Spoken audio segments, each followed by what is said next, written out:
Have you ever looked into someone's eyes and felt nothing? Not pain, not sorrow, just an empty, soul-draining void. That's not just narcissism. It's evil wearing a human face.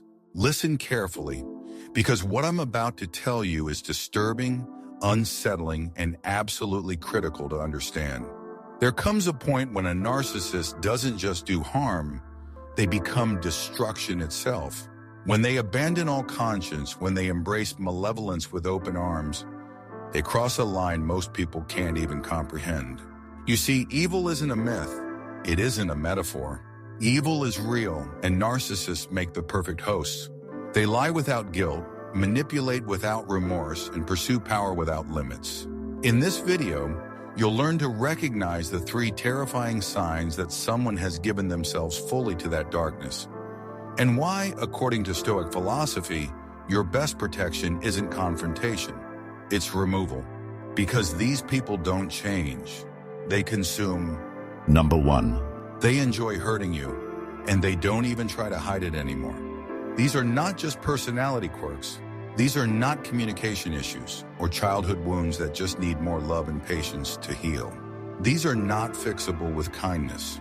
What you're seeing, if you're paying close attention, is something far darker, something people don't talk about because it terrifies them.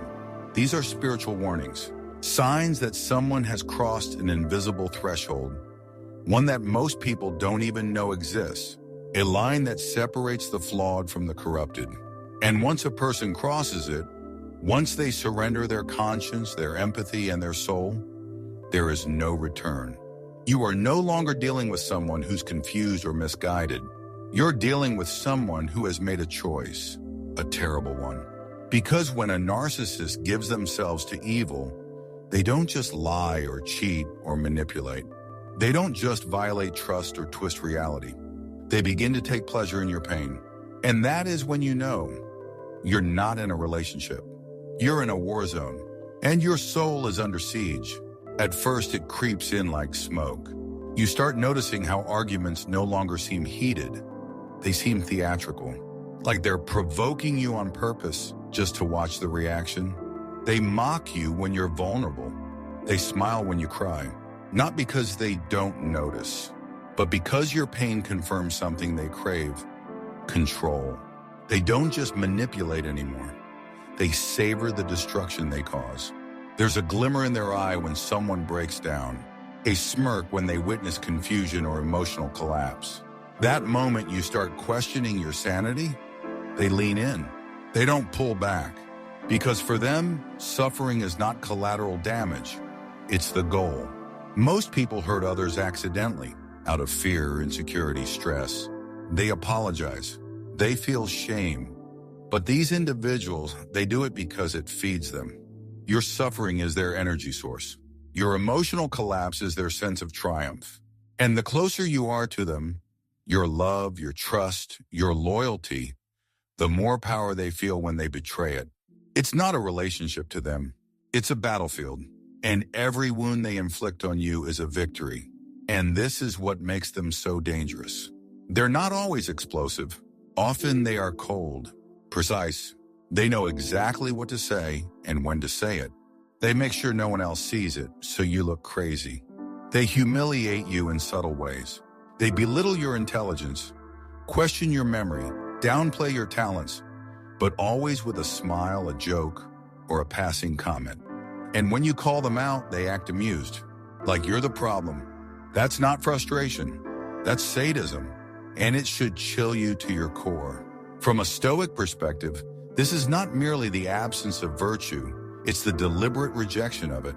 Marcus Aurelius reminds us, the soul becomes dyed with the color of its thoughts. To a person who thinks and acts with cruelty long enough, without remorse, without correction, becomes cruelty itself, they are no longer human in the moral sense. They are an empty shell animated by pride, deception, and power. Seneca warned that those who do harm are more wretched than those who suffer it. But what about those who harm with joy? Who wake up in the morning ready to destroy something soft, something trusting, something good? That's not wretchedness. That's rottenness. and rottenness spreads. It infects. It doesn't just stay in one corner of your life. It begins to corrode your own thinking, your confidence, your peace. If you've ever watched someone humiliate their partner in public, mock their own child's emotions, or laugh when their friend cries, and they didn't flinch, didn't hesitate, didn't apologize, you've just witnessed it. The moment when someone reveals they've given themselves over to darkness. And the worst part, they don't stop. There is no bottom. There is no point at which they say, that's too far. That moment never comes. You cannot love them back into the light. You cannot educate them into empathy. And if you try, if you plead, if you justify, if you cling to hope, you are simply offering them another tool to hurt you with. They will use your compassion against you. Your loyalty becomes their playground. Your belief in their potential becomes the rope they use to strangle your clarity. This is where the Stoics offer us the most radical, liberating truth. You are not obligated to suffer for someone else's sickness. Epictetus said, "The key is to keep company only with people who uplift you, whose presence calls forth your best." So ask yourself, what does this person's presence call forth in you? Anxiety? Fear? Doubt? Then you have your answer. Do not wait for remorse. Do not look for signs of change. Do not explain away what you've already seen. A person who delights in your suffering is no longer safe to be around. And staying in their orbit will not save them. It will only cost you your peace, your confidence, your sense of what's real. So if you've seen that glimmer in their eye when they twist the knife, if you've heard them laugh when your voice cracks, if you've watched them draw energy from your despair, understand this. That is not normal. That is not human. And it is not your job to redeem them. It is your job to walk with your head high, your peace intact, and your soul untangled. The first act of power is not confrontation. It's removal. Quiet, firm, and final. Because if you stay, you become their prey. And eventually, you become their reflection. Number 2, witty and march. They believe their own lies, and they force you to live inside them. There's something uniquely terrifying about a person who lies without guilt. But there's something far more dangerous. Someone who lies so completely, so repeatedly, and so convincingly that even they begin to believe it. This is not manipulation anymore. This is delusion weaponized. And the narcissist who has surrendered fully to evil, who no longer wants connection, only control, doesn't just lie to get what they want. They lie to reconstruct the world around them. And you are expected to live in it, to breathe in it, to function inside it as if it's real. It begins with small distortions, twisted timelines, rewritten conversations, innocent omissions that shift the blame just slightly. You think, maybe they just misremembered. Nay, but the corrections don't stop. The revisions grow bolder. Soon, things you clearly remember happening are denied entirely. Events you experienced firsthand are recast with new roles. They were the victim. You were the aggressor. And if you protest, you're gaslighting them. You're twisting things. You're always so dramatic. But make no mistake, you are not dealing with forgetfulness. You are confronting someone who is rewriting history to protect their ego. And the more insecure and hollow that ego becomes, the more aggressively they rewrite, until truth is not just dismissed, it is erased. Until facts are no longer disputed, they're forbidden. You'll be told that your memories are flawed, your tone was disrespectful, your intentions were evil. Even your facial expressions will be used against you. What you're witnessing is the creation of a parallel reality. A narcissistic dream world where they are always justified, always innocent, always misunderstood. A realm where no harm they cause is ever their fault. Where apologies are rare and hollow, offered only to reset control, not to express remorse. And in this world, you have only two choices: surrender your truth or become the enemy. This is how they trap you, not just physically, but psychologically. They slowly chip away at your ability to trust your own thoughts. You second-guess everything. You apologize for things you didn't do. You defend yourself against accusations that make no sense. You try to keep the peace to avoid conflict, to clarify what you meant. But no amount of clarification ever works. Because the goal is not understanding. The goal is domination of the narrative. And this is why it's so dangerous. Because after enough time, you don't just question them. You start questioning yourself. Maybe I am too sensitive. Maybe I do remember it wrong. Maybe it is all my fault. That's not humility. That's psychological erosion. It's how they dig tunnels into your sense of self and plant their lies like seeds until they grow and choke out your truth. Stoic philosophy warns us not to fear pain, but to fear the loss of reason. Epictetus taught, if a man lies to himself and listens to his own lie, he comes to a point where he cannot distinguish the truth within him or around him, and so loses all respect for himself and for others. This is exactly what happens when a narcissist gives themselves over to falsehood. They lie so thoroughly that their soul becomes warped by fiction, and they demand that you do the same. They will not respect your truth. They will not honor your reality. They want to possess it, to overwrite it with their own. And here is the worst part. Their delusions are emotionally contagious. The Stoics knew this well. Marcus Aurelius warned, the soul becomes dyed with the color of its thoughts. Homadi, but if you surround yourself with someone whose thoughts are corrupt, dishonest, and self-serving, your soul starts to darken too. Their false world infects yours. You stop laughing the way you used to. You stop speaking freely. You walk on eggshells not out of respect, but out of quiet fear. Fear of being misinterpreted. Fear of being attacked for remembering something correctly. Fear of being punished for simply holding on to the truth. Eventually, you forget what normal even feels like. You lose touch with reality, not because you are delusional, but because you've been surviving inside someone else's. That is the most brutal consequence of prolonged contact with an evil narcissist. They don't just damage your heart. They corrode your clarity. They untether you from what is real. But the Stoics give us a way out. Not by confronting the narcissist, because reason cannot cure delusion. And certainly not by proving the truth, because no amount of evidence can free someone who has enslaved themselves to a lie. Nanan yasanimanam. The Stoic response is simple. Walk away, not out of weakness, but out of supreme strength. Because to walk away from a lie when it's all you've been surrounded by, that takes clarity. That takes discipline. That takes courage. Seneca reminds us, it is the power of the mind to be unconquerable. Swayed, but your mind cannot remain unconquered if you allow it to be colonized by someone else's delusion. You must stand firm in your reality. You must guard your perceptions like sacred ground.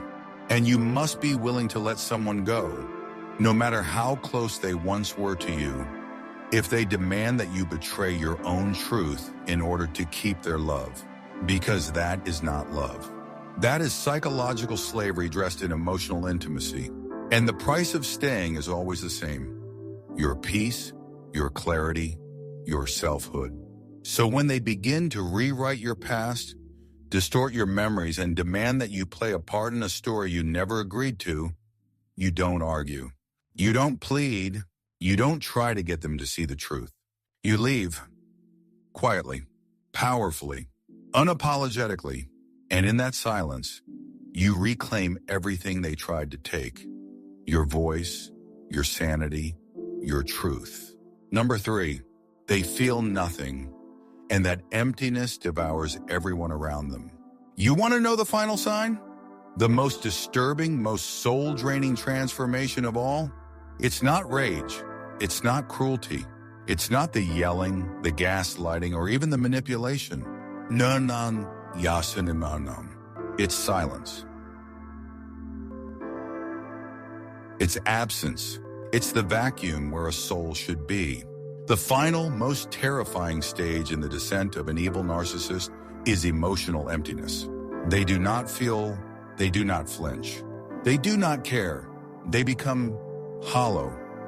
You could confess your deepest pain to them, and they'd stare at you like you're reciting the weather.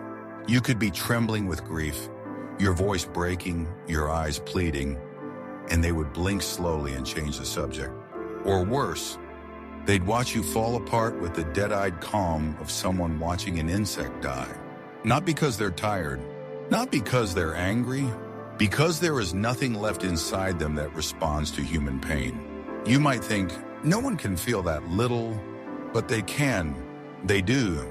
Then you watch, because emotional indifference isn't a flaw at this point. It's a choice. Dysfunction, made slowly, made deliberately, and reinforced over time until every last thread of empathy has been burned away. In the early stages, they pretended. They faked sympathy. They mimicked compassion. They wore the mask of a decent person. But every time they chose domination over dignity, every time they laughed at suffering, every time they lied and called it truth, they killed off another piece of their soul. And the result? A shell that walks, speaks, and smiles, but does not connect, does not care, does not feel. They become a hollow presence. You can feel it in the room, a heaviness, a psychic weight, not because they're loud, but because their energy drains the light. They don't have to raise their voice. They don't need to lash out. Just being near them is enough to make you feel confused, unworthy, exhausted. And you won't even know why. You'll tell yourself, maybe I'm too sensitive. You're standing in front of someone who has no emotional frequency left to resonate with yours. And here's where it gets worse. They know something is missing. They've just decided it's your fault. Or better yet, your responsibility to compensate for. You're supposed to provide all the emotion, all the connection, all the understanding. You're expected to love for two, feel for two, apologize for both of you, bleed so they can feel alive. And if you don't, if you try to protect your energy or call out the deadness in their eyes, they punish you. Not loudly, not violently, but with that same soul-dead calm. They withdraw. They become even colder. They smirk at your pain, watch you flail, and offer nothing. They'll say things like, you're too emotional. You're always making a scene. This is why no one can stand you. That's not detachment. That's not stoicism. That's emotional sadism disguised as indifference. The Stoics taught us to master emotion, not eliminate it. Marcus Aurelius wrote, to love only what happens, what was destined. No greater harmony.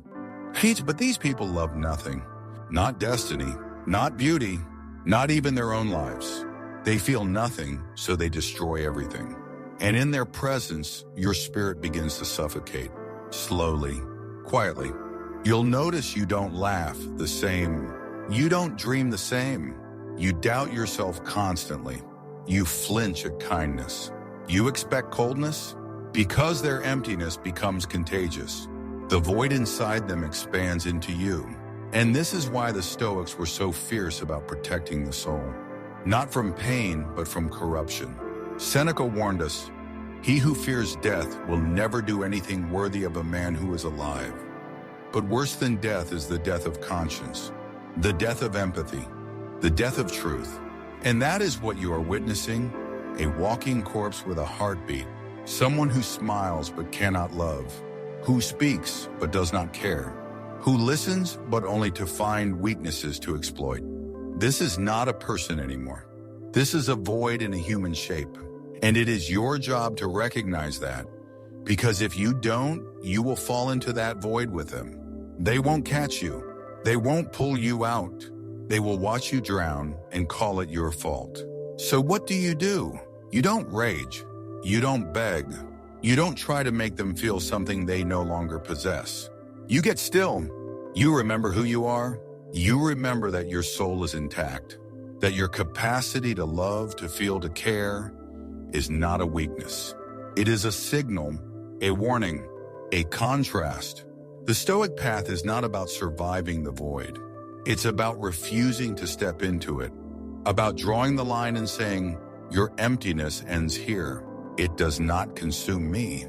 Epictetus told us, keep your attention focused entirely on what is truly your own concern. And what is your concern? Not fixing them, not awakening them, protecting the only soul you were given, because theirs may already be gone. So now you've seen the truth, not just about narcissism, but about what happens when someone fully gives themselves to evil. When they enjoy your suffering, when they lie and expect you to believe it, when they feel nothing as they destroy everything good between you. This is not immaturity. It's not confusion. It's a conscious abandonment of conscience. And the Stoics would tell you plainly, don't try to save them. Don't wait for remorse that will never come. Walk away, not out of fear, but out of clarity.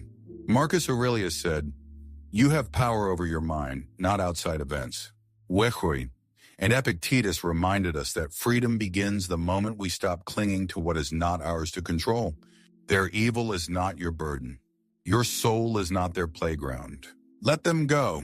Let silence speak what words never could. You're not broken. You're not crazy.